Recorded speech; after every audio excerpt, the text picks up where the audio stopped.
tous et bienvenue dans Génération Nomade, le podcast qui parle de liberté, de famille et d'aventure. Je suis Aurélie de la famille My Nomade et chaque semaine je vous emmène à la rencontre de familles incroyables qui ont entrepris le projet fou de réaliser leurs rêves. Ensemble, découvrons cette génération qui redéfinit le sens de la liberté. Quelle est leur histoire, quels sont leurs défis et surtout, quelle est la clé pour devenir une famille nomade ? Attention, ce podcast risque de déclencher chez vous des envies de changement. Vous êtes prévenus. Petit à petit, cette organisation s'installe et fonctionne bien. Et puis arrive un moment où vous décidez de vous séparer.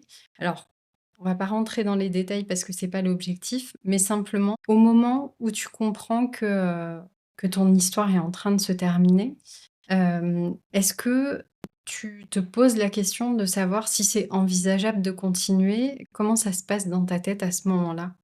Ça a été une période très compliquée. Mmh.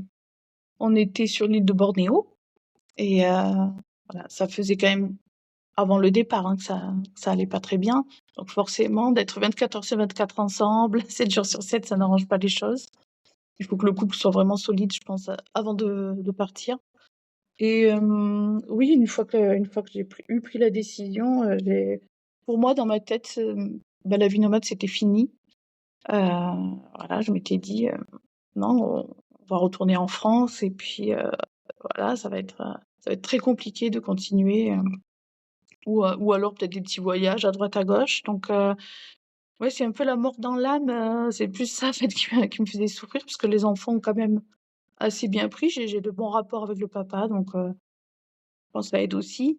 Mais c'était voilà, bon, ça a été difficile cette période où on est justement rentrés en France plus tôt que prévu et alors j'ai pris un Airbnb au début avec les enfants. Lui, a trouvé un appartement et a repris son ancien métier. Et puis bon, voilà, ça c'est, on a quand OK. même réussi à discuter et le fait aussi qu'il soit, tunisien, il n'a pas été élevé aussi de la même façon. Voilà, il faut savoir qu'en Tunisie, les hommes sont beaucoup moins impliqués dans l'éducation des enfants, c'est beaucoup les femmes qui s'occupent, des enfants. Donc au bout de 3-4 mois, sur place en France, on en a discuté. Déjà, il était toujours OK pour que les enfants continuent, l'instruction en famille, ça, il y avait pas de souci. Hem et puis au bout de 3-4 mois où il était très pris par son travail, voilà, il a très peu de congés, il travaille, parfois les week-ends aussi. Voilà, je lui ai demandé si je pouvais essayer de repartir, pendant 2 mois. On est Ouais, partis, juste avant le covid, parce qu'il y a eu ça aussi après, c'était ouais. juste avant, le début du covid et je suis partie 2 mois à Tenerife, aux Canaries, avec les 3. OK. J'appréhendais par contre le fait de me retrouver, seule avec les 3 parce que j'ai quand même mon travail et puis en fait ça s'est super bien passé. Donc C'était quoi tes peurs à ce moment-là, juste avant de partir pour ces 2 mois, solo avec les 3 enfants? alors mon fils était encore bien jeune, hein, Mmh. il avait quel âge? Il avait 4 ans. Donc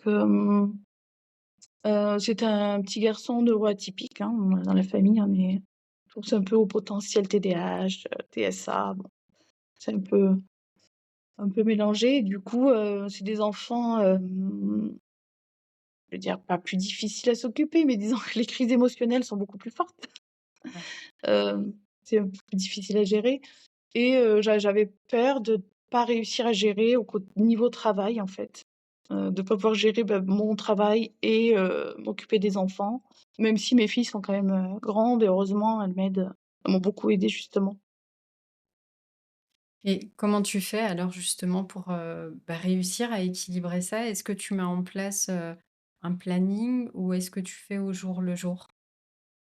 On essaye de fois de faire des plannings, mais on n'est pas du tout une famille, organisée niveau planning, on n'aime pas trop les routines. Donc là, ces 2 mois-là, disons qu'il y a eu une période, avant, covid et après covid, je dirais.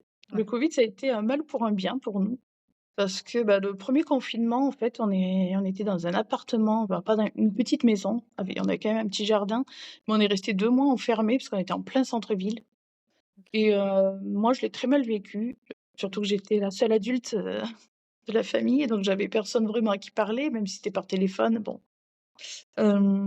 Et là, il y a eu un changement parce que je me suis dit, que j'avais envie d'être avec d'autres familles, nomades, d'autres personnes avec les mêmes valeurs que moi et de loin, je suivais un petit peu, il y avait un écolieu vers Perpignan que je suivais de loin OK. après ce premier confinement, on a décidé de les rejoindre.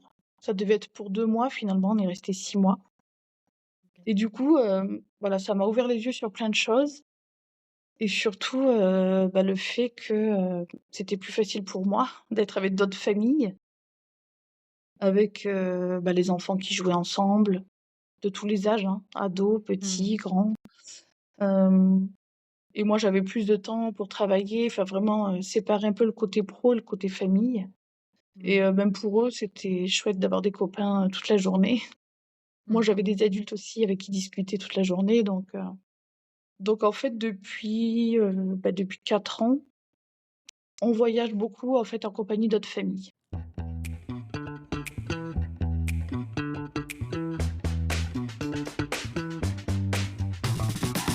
Merci d'avoir écouté cet épisode jusqu'au bout. Pensez à le partager à vos proches, à laisser un commentaire et 5 étoiles pour lui permettre de voyager au-delà des frontières. Je suis Aurélie de la famille My Nomade et je vous dis à bientôt.